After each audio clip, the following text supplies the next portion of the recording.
En el encuentro con el preescolar Primera Infancia y la Guerra en Colombia, 70 años de infancias perdidas, nos acompaña Alejandro León, asesor del CEI de la ADE. Buenos días, Armando. Un saludo a los compañeros de la mesa y a los que nos acompañan hasta ahora en Facebook y en la emisora Mariana. En el día de hoy hablaremos de la guerra en Colombia y las nefastas consecuencias que ésta ha tenido con la primera infancia, con respecto al Día de la Memoria en conmemoración de las víctimas del conflicto armado. Por lo cual, nos basaremos en el trabajo realizado por las profesoras Tatiana Romero y Elsa Castañeda, llamado Colombia, huellas del conflicto en la primera infancia, del 2009, y el informe de la UNICEF sobre la situación de la infancia en Colombia del 2020. Bienvenidos. En Colombia, todos somos víctimas directas o indirectas del conflicto armado. Algunos crecimos con él.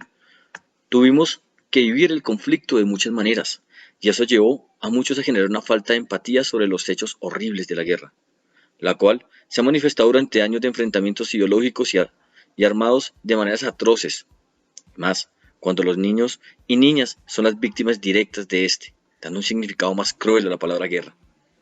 En el caso de la primera infancia, según las profesoras Romero y Castañeda, el conflicto armado impacta los entornos de socialización en los que crecen los niños más pequeños, de modo que se dificulta el poder asegurar unas garantías mínimas para el ejercicio de sus derechos, lo que conlleva a que se pierda la identidad en las primeras etapas de su vida, puesto que pierden la etapa de socialización afectiva de formación.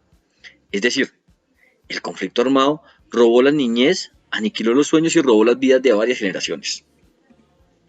Según la UNICEF, en un estudio realizado en el 2020, las regiones más pobres del país, donde vive la mayoría de las comunidades rurales, indígenas y afrodescendientes, han enfrentado durante años una mayor presencia de grupos armados legales e ilegales, así como las actividades económicas ilícitas, como el narcotráfico, la extorsión y el sicariato, a pesar de los acuerdos de paz firmados en La Habana en 2016. Estos tipos de violencia impiden aún más la plena garantía de los derechos de la infancia, ya que las cifras oficiales no reflejan el verdadero impacto del conflicto armado en los niños y niñas, donde los miedos con los que han tenido que sobrevivir estas generaciones es parte de su cotidianidad, de su pasado, de sus recuerdos y de sus dolores.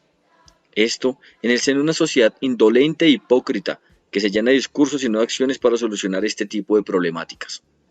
Asimismo, las profesoras mencionan los efectos de otras formas de violencia que se entrecruzan de manera indirecta con el crecimiento de los niños dentro de sus entornos, impidiendo gozarlas de garantías para el libre desarrollo de su personalidad, al enfrentarse a elementos bélicos como minas antipersonales, municiones sin explotar y artefactos explosivos improvisados, además del reclutamiento forzado por parte de los grupos armados, la violencia sexual asociada al conflicto, el desplazamiento interno y el confinamiento debido a la carencia de asistencia humanitaria.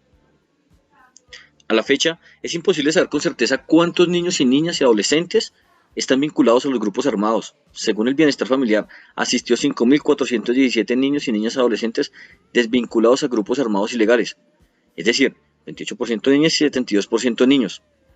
Esto entre los años 1999 y 2013. Aún no se han actualizado cifras. Es decir, la falta de cuidado por parte del Estado es inminente, no solo por su desconocimiento, sino por el desinterés por solucionar este tipo de problemáticas, que a pesar de los acuerdos de paz, aún son inminentes.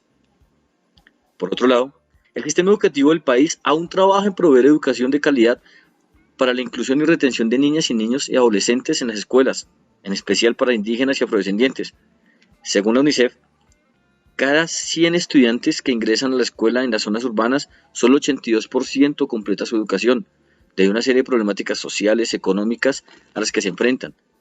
Mientras que en las zonas rurales, esta cifra es dramática, ya que solo el 48% lo logra, debido a que las condiciones económicas, políticas y sociales, ya que si bien no están en una zona de conflicto armado que los obliga a participar en algún bando o morir en algún bombardeo, las condiciones de vida los obliga a recibir el conocimiento suficiente para trabajar y contribuir económicamente con su familia a muy temprana edad.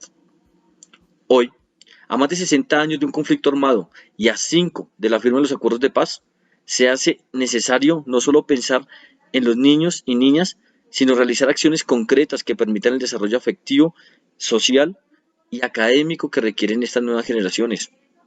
No solo piden la paz, sino que se la merecen. Soy Alejandro León, asesor del CEI de la ADE. Estos fueron encuentros con el preescolar y hasta nueva oportunidad. Feliz fin de semana.